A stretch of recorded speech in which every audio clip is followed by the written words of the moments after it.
días, muchas gracias por acompañarnos hoy día nuevamente. Los temas que estamos revisando, como han visto, son de bastante interés y tenemos posibilidad de tratarlos en esta mañana, además con ejercicios prácticos que ayudan mucho. Así que bienvenido que tenemos esa metodología. Vamos a revisar sobre ecoetiquetas algunas temáticas particulares y luego son 9 láminas específicamente que quisiera compartir con ustedes y después de eso Gloriana podrá comentarnos la visión que tienen desde GIS al respecto, porque justo el ejercicio que viene, la siguiente parte del ejercicio, tiene mucho que ver con estos elementos, ¿no? Entonces, lo primero comentar respecto de las ecoetiquetas, que son un elemento de utilidad para los compradores públicos al momento de decidir. Son un elemento que permite simplificar los procesos de evaluación. Ayer cuando comentábamos respecto de los ejercicios, ¿cierto? Nos dábamos cuenta, conversábamos de que históricamente hemos ido pasando de una definición muy detallada. Mi colega Jacobo les comentaba que en algunos países aún se permite esta referencia a productos similares a una determinada marca, cosas de ese tipo, ¿ah? Pero la contratación pública va avanzando y cada vez más se nos va exigiendo ser muy detallistas en cuáles son las descripciones, de manera de no alentar a una u otra marca de forma específica, ¿ah? Y eso nos lleva al espacio de las dificultades de poder calificar elementos o atributos de cada uno de los bienes y servicios. Y ahí es donde nos ayudan las ecoetiquetas. Entonces, por ejemplo, las ecoetiquetas son una certificación en algún caso, que nos permite verificar que los productos cumplen con estándares ambientales específicos. O también son una evaluación de impacto, porque de alguna manera lo que están haciendo es analizar y evaluar el ciclo de vida de los distintos productos. Y por supuesto, también, algo que no lo tenemos siempre presente, son una fuente de información importante a los consumidores. Recuérdense que finalmente nosotros, como funcionarios de abastecimiento, lo que somos es eso, ¿no? Somos consumidores de bienes y servicios. En específico, por supuesto que hay distintas formas de adoptar las ecoetiquetas porque hay distintas ecoetiquetas. Pero lo primero es entender que hay un beneficio de incluirlas en las licitaciones porque nos permiten un poquitito minimizar ese riesgo que nosotros observábamos, ¿no? El riesgo de la subjetividad. Las ecoetiquetas nos permiten objetivar los requerimientos, ¿no? Siempre y cuando no se transformen en una traba o en una exigencia que no tenga sentido para los proveedores. Y esto lo conecto con una materia que es del todo relevante en contratación pública, que es que los requerimientos, las necesidades, las exigencias que hacemos a las empresas tienen que ser razonables respecto de la materia de aquel contrato. No tiene mucho sentido que yo exija todas las ecoetiquetas para todos los procesos, sino que tengo que verificar en qué medida esto realmente está aportando al objeto de esa contratación. Y desde ahí, por ejemplo, no deberíamos perder de vista que las ecoetiquetas nos van a ayudar a promover la sostenibilidad.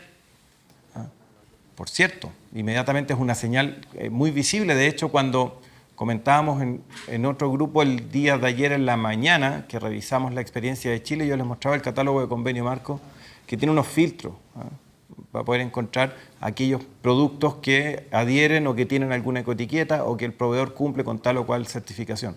Son un elemento importante de promoción, pero también son un elemento de reducción de costos, y no solo en el resultado, sino también los costos operacionales de cada uno de nosotros. Si además de la obviedad que supone el facilitar todos los procesos y tener a la vista estos costos que a veces están un poco escondidos, también nos simplifica a nosotros los procesos de evaluación de cada una de las ofertas. Y por supuesto, estas ecoetiquetas manifiestan el compromiso que tiene el sector público con esta política en el caso específico, ¿no? Son un elemento esencial para la promoción de la sostenibilidad en la contratación pública, ¿no? Su uso, como bien dice ahí, impulsa la adquisición de productos y servicios respetuosos con el medio ambiente. Y la impulsa porque eventualmente, como un equipo lo comentaba ayer, podría ser un elemento para discernir en caso de empate en igualdad de condiciones, por ejemplo, ¿no? No podría optar por aquel producto que cuenta con una certificación si uno verifica que está en igualdad de condiciones con otro. ¿Por qué no? En la medida que esté establecido en las bases, en la medida que la normativa lo permita, puede ser un elemento a considerar. En una bajada un poco más detallada, ¿por qué hablamos de que las ecoetiquetas promueven la sostenibilidad, reducen costos o aseguran compromiso? Bueno, en la medida que estoy mirando estos elementos puedo tomar decisiones que tienen menor impacto, ¿no? Considerando nuevamente que no todos somos expertos en cada una de las materias. En la medida que tengo la posibilidad de verificar esta información, voy a poder tomar decisiones que tienen realmente un menor impacto, ¿no? Y por eso consideramos que promueven realmente la sostenibilidad. A todo esto, esta presentación y la anterior no tienen una lámina específica sobre el concepto de sostenibilidad. Dimos por descontado que hay un conocimiento transversal, pero si no es así, para todos quienes estamos en la sala, para estar en la misma página, hablamos de una compra sostenible cuando nos estamos fijando en los tres elementos: social, ambiental y económico. Como mi colega comentaba ayer, las externalidades positivas o negativas en esos tres ámbitos. Y por eso entonces las ecoetiquetas nos permiten minimizar el impacto porque nos dan señales para tomar decisiones sobre esos ámbitos. Pero también reducir los costos porque, como hemos estado comentando, si tenemos una visión de ciclo de vida, podemos reducir los costos en el largo plazo. La mirada no es hoy día. La mirada no es solo el uso que hago actualmente, la mirada es la disposición final. Cómo las empresas no me traspasan la responsabilidad. Finalmente, como sector público, nos tenemos que hacer cargo de esa disposición final. ¿Cómo incorporamos eso en el precio? Algunas que tienen que ver con el consumo energético son mucho más directas en cuanto a lo que nos cuesta operar o utilizar un determinado equipo, por ejemplo. Pero también otras nos pueden señalar ciertas responsabilidades de los proveedores, ya lo vamos a ver más adelante. Y por supuesto, le permiten a las organizaciones demostrar el compromiso. El primer grupo, las ecoetiquetas de tipo 1, son aquellas que indican un desempeño ambiental superior del producto y se van basando en el impacto de su ciclo de vida. En este caso son otorgadas por algunos organismos independientes y eso realmente es bien fundamental. Nosotros tenemos que atribuirle credibilidad a estos instrumentos. Si no le atribuimos nosotros credibilidad, no tiene mucho sentido. Imagínense ustedes que contaran con ecoetiquetas que no son realmente creíbles, menos las utilizarían porque después, en este mismo edificio, en la Contraloría, alguien podría decir, bueno, ¿por qué esta? ¿Por qué no otra? ¿Dónde está el respaldo? A nosotros nos pasaba en convenio marco cuando empezamos a incluir certificaciones. Por supuesto que partimos muy de lo básico y le pedíamos a los proveedores una declaración de que sí estaban comprometidos con la sostenibilidad. Entonces, en una primera etapa la declaración era simplemente eso. En la segunda licitación ya empezamos a pedirle algún medio de verificación respecto de ese compromiso. Y ahí nos llegaba cualquier cosa. Había proveedores que decían, mire, tengo una máquina por allá al fondo que ocupaba petróleo y ahora ocupa gasolina. Era una cosa muy pequeñita. Pero con el tiempo estas cosas se van adoptando, se van perfeccionando y llegamos a este espacio en donde hay instrumentos que nos entregan información que está más bien respaldada, ¿no? Entonces, por ejemplo, en el caso de la etiqueta ecológica europea, certifica que los productos cumplen con altos estándares de sostenibilidad. O esta otra, que es un sello ecológico originado en Alemania, que certifica que los productos tienen menor impacto ambiental. Esos elementos se pueden considerar y son realmente una ventaja, pues nos dan confianza a nosotros como compradores, pero también a los consumidores finales o a la ciudadanía respecto a la implementación de estas políticas. Otras, como las de tipo 2, son autodeclaraciones del productor. Tienen la ventaja de que son de mayor flexibilidad, como la que yo les comentaba en convenio marco en el caso de Chile. Pero por otro lado, pueden también inhibirse ustedes de utilizarlas porque eventualmente no hay un tercero que esté acreditando esas condiciones. Ejemplos de frases frecuentes en este caso: los productos 100% reciclables, ecoamigables, biodegradables, hechos con materiales reciclados. Las ventajas es que ofrecen, como decía, esta flexibilidad, pero las desventajas es una menor fiabilidad. Este concepto de greenwashing es realmente algo que uno no quisiera que ocurra. De hecho, el Estado costarricense no reconoce este tipo de etiquetado. Y en el caso de las etiquetas de tipo 3, estas son declaraciones sobre la huella ambiental del producto. Nos brindan datos más cuantitativos respecto de qué es lo que está ocurriendo en cada uno de los casos. Ahí hay uno de los ejemplos que tiene que ver con el impacto ambiental de productos en construcción y otros bienes, ¿ya? Y lo que se hace acá es ofrecer un análisis más detallado y verificable del impacto ambiental y permitir comparaciones más objetivas, aún más objetivas entre los productos. En Costa Rica el MINAE otorga una licencia que autoriza su uso en productos y servicios. O sea, aquí sí hay un respaldo un poco más sólido para que ustedes puedan utilizar esta información. La desventaja, por supuesto que son más complejas, y al ser más difíciles de interpretar para los consumidores, podrían no prestarse para una visibilización de la política.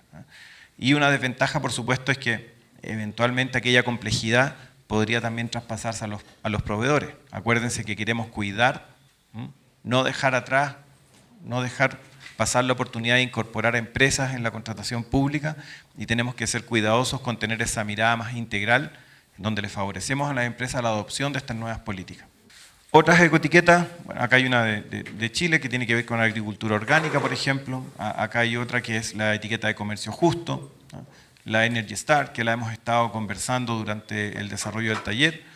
Y esto lo traemos porque existen ecoetiquetas que, si bien no están alineadas directamente con un proceso ISO, por ejemplo, de todas maneras tienen un impacto ambiental o social bien destacado, ¿no? O sea, hay ejemplos que ustedes van a poder encontrar probablemente directamente aquí en el país. Aquí es donde caben aquellos países que tienen certificaciones o etiquetas para distintas fases productivas, algunas tienen algunos sellos para turismo, otras tienen...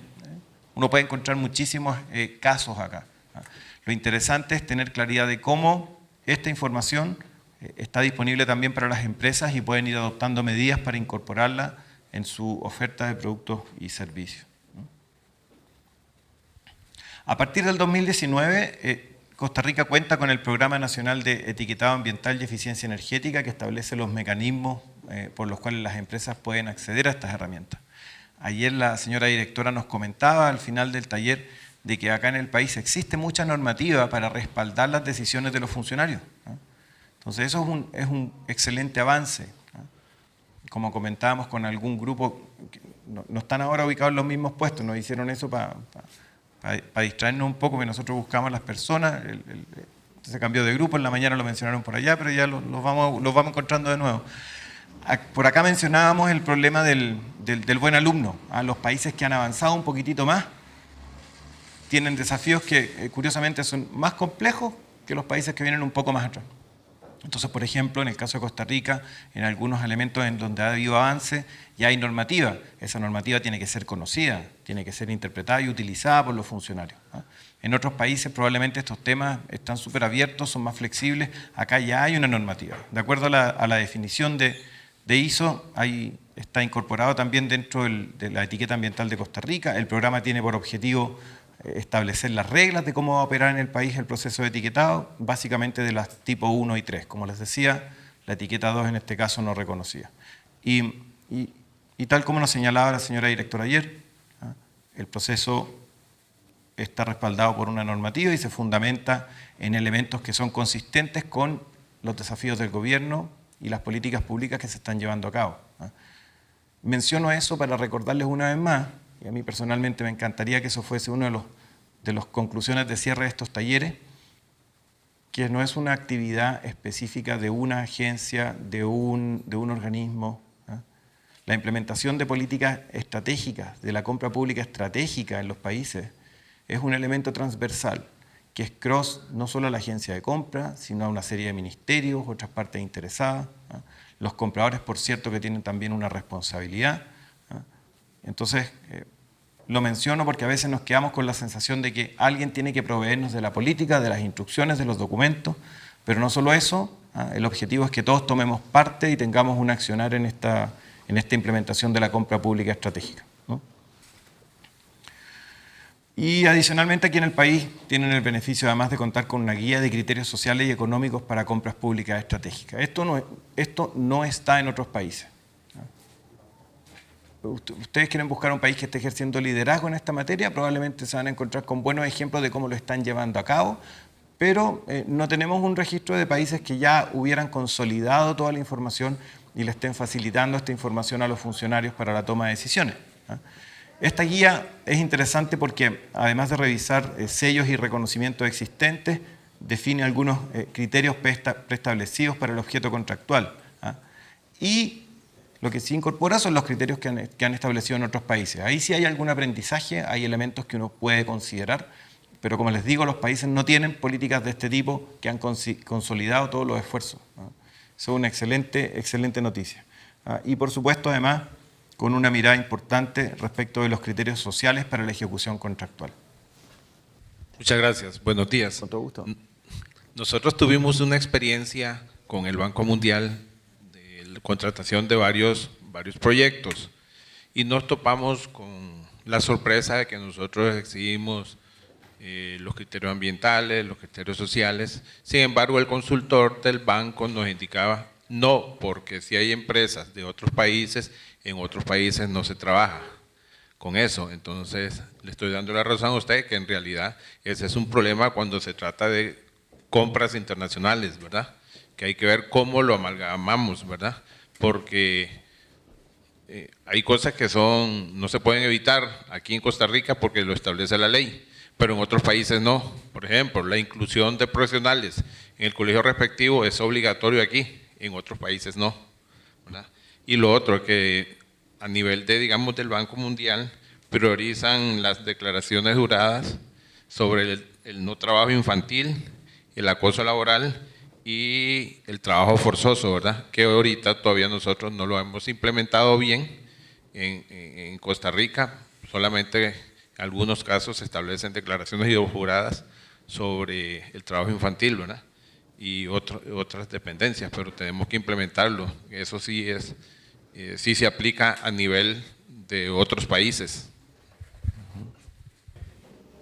Claro, le agradezco el comentario, voy de inmediato ahí, porque ese comentario nos permite conectar con algo que también hemos estado conversando acá, que es que la complejidad es acorde, la complejidad del proceso es acorde a la complejidad de la contratación. Y en el caso, por ejemplo, de compras o contrataciones que tengan que ver con una relación con organismos internacionales, por supuesto que uno debería tener a la vista aquella normativa más la normativa local. Algunos organismos internacionales reconocen los sistemas de contratación pública del país como el canal oficial, con su normativa específica. Hay condiciones distintas en otros casos. Entonces es importante tener a la vista todo ese material. Por eso incluso vuelvo a reforzar la relevancia de que el país ya hubiese consolidado toda su información respecto a compra pública estratégica, porque le facilita un poco la vida a los compradores. Y hay otro, y le doy inmediatamente al colega acá el micrófono, otro elemento es recordar que en este mismo espacio de complejidad también estamos en la otra punta. O sea, cuando hablamos de compras grandes que tienen que ver con organismos internacionales hay un tipo de dificultad, pero no olvidemos la otra dificultad, que es las compras pequeñitas que están por acá, ¿no? ¿Qué hacemos con los compradores locales? ¿Cómo hacemos para implementar compra pública estratégica, pero no dejar atrás a las empresas pequeñitas, que muchas veces son las garantes del empleo y otras condiciones, que quieren trabajar con el Estado y que además se quieren perfeccionar? Porque uno a veces se queda con la sensación de que las empresas más pequeñas no quisieran perfeccionar su proceso, al contrario, son empresarios. Son empresarios, quieren hacer negocios y desarrollar de la mejor forma su oferta, habitualmente. Muchas gracias por el comentario. Sí, me gusta. Es para continuar con la pregunta que sí me parece importante. Perdón, pero es que creo que sí es importante aquí hacer o recordar que las exclusiones de la Ley General de Contratación Pública son precisamente algunos préstamos, ¿verdad?, que se realicen con organismos internacionales, porque se convierte en una ley especial. Y normalmente ellos establecen qué tipo de normativa deberán aplicar a los procesos de compra sujetos de ese préstamo. Entonces, la primera ley, o sea, la primera normativa en materia de compras que provengan de ese crédito o de ese préstamo en las unidades ejecutoras o inclusive hasta la misma administración, se tiene que velar por la normativa específica, ¿verdad?, de esa entidad bancaria. Entonces, claro, tiene que ser armonioso, ¿verdad?, con la normativa de nosotros en la medida de lo posible, pero normalmente se tienen que sujetar a esa normativa especial. Por eso, en la mayoría de ocasiones, esas compras no se realizan dentro de las proveedorías normales de las instituciones, sino que elaboran una unidad ejecutora, ¿verdad?, para que puedan realizarla precisamente para que apliquen una norma especial, porque inclusive hasta tienen a veces un sistema especial y todo para que realicen ese procedimiento. Lo otro, ahora que Claudio decía, sí, efectivamente Costa Rica tenemos mucha normativa y aunque no se pida la declaración jurada de que no tengamos menores de edad trabajando, es un deber de la empresa. Y aunque no lo digamos expresamente en el pliego de condiciones, sí tiene que cumplir la empresa porque ya hay una norma. Al existir una norma, no todo tenemos que ponerlo en el pliego de condiciones, que me decían unas compañeras ayer, pero tenemos que trasladarlo todo en el pliego de condiciones. Puede ser que sí, pero otras cosas que no. Pero si ustedes a la hora de hacer la revisión legal, aunque no lo hayan puesto en el pliego de condiciones, la ley está por encima del pliego de condiciones, que recordemos que se convierte en el reglamento de la contratación. Y en el caso de la jerarquía, las normas, un reglamento está por debajo de la ley. Entonces, siempre recordemos eso, que al existir una ley se tiene que respetar, y aunque no se haya indicado en el pliego de condiciones, siempre hay que revisarlo. Nada más era un aporte. Muchas gracias.